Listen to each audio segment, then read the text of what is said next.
You know that feeling, right? You meet someone and for some reason, you just click. It's this instant, effortless connection. But then you meet someone else and it's crickets. It feels like one of life's biggest mysteries. Well, today, we're going to pull back the curtain and dive into the amazing science of how your brain actually chooses who you like.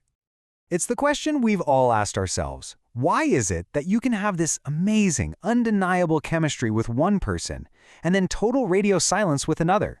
It can feel so random, almost magical, like it's just fate or something. But here's the thing. It's not magic. Not exactly. Behind the scenes, your brain is running this super complex, kind of secret algorithm. Yeah, think of it like a piece of software that's constantly crunching the data on everyone you meet, deciding who's worth your attention. So, in this explainer, we're going to try and crack that code. Okay, so the first layer of this brainy algorithm, this is the deep stuff, the primal chemistry. We're talking about the biological hardware that's been wired into us over thousands and thousands of years. So, science actually breaks this whole primal chemistry thing down into 3 big stages. First up, you've got lust. This is driven by hormones like testosterone and estrogen. Basically, it's nature's way of getting the ball rolling. Then, if things progress, you hit stage 2, attraction. This is when your brain gets a massive flood of dopamine. That's the feel-good chemical that makes you feel all giddy and, a little bit obsessed. And finally, there's attachment. This is the cozy long-term bond, and it's all thanks to hormones like oxytocin, often called the cuddle chemical, and vasopressin, which really help people stick together. Okay, so those hormones explain the process pretty well. But what about that very first spark, that instant chemistry? You've probably heard this idea that we can literally smell a good match. Is there any truth to that? Well, this is where science gets really interesting.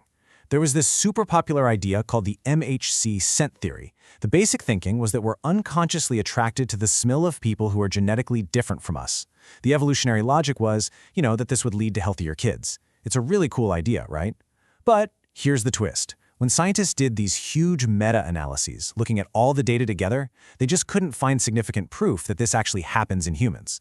So yeah, scent definitely plays a role in attraction, but that specific idea of sniffing out a perfect genetic match, turns out it's not the driver we once thought it was. Okay, so let's move on to layer 2 of the brain's secret algorithm. If layer 1 was all about the biological hardware, this next one is all about the clever and sometimes kind of lazy software. See, our brains are all about efficiency, so they use these little mental shortcuts to make fast judgments about people.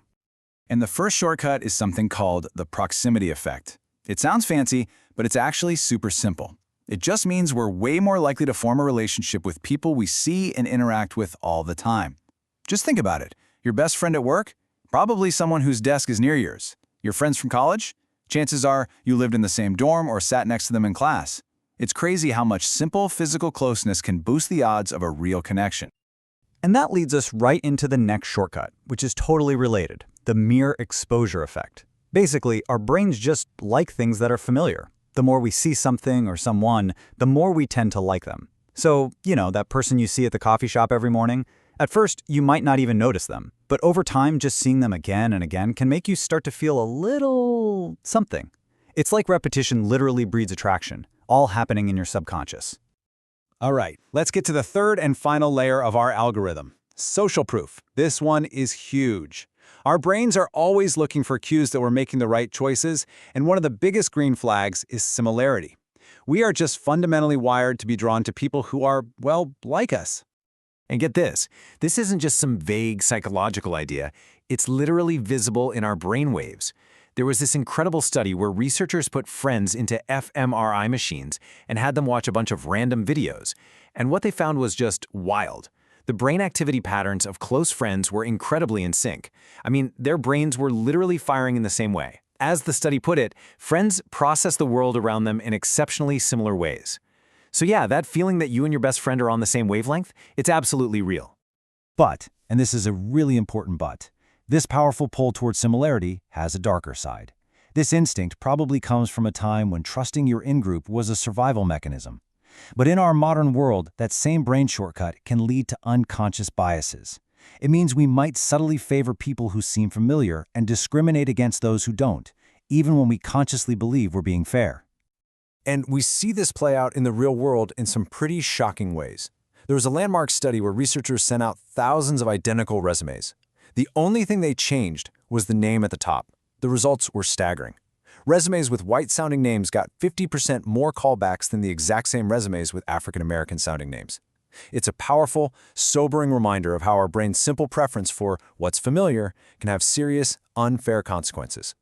You can even see this preference mapped out in our brain's reward systems. This chart illustrates it perfectly. When scientists looked at brain activation, they found our reward centers light up like a Christmas tree for our romantic partners. For friends, it's still bright, but a little less so. And for strangers, barely a flicker.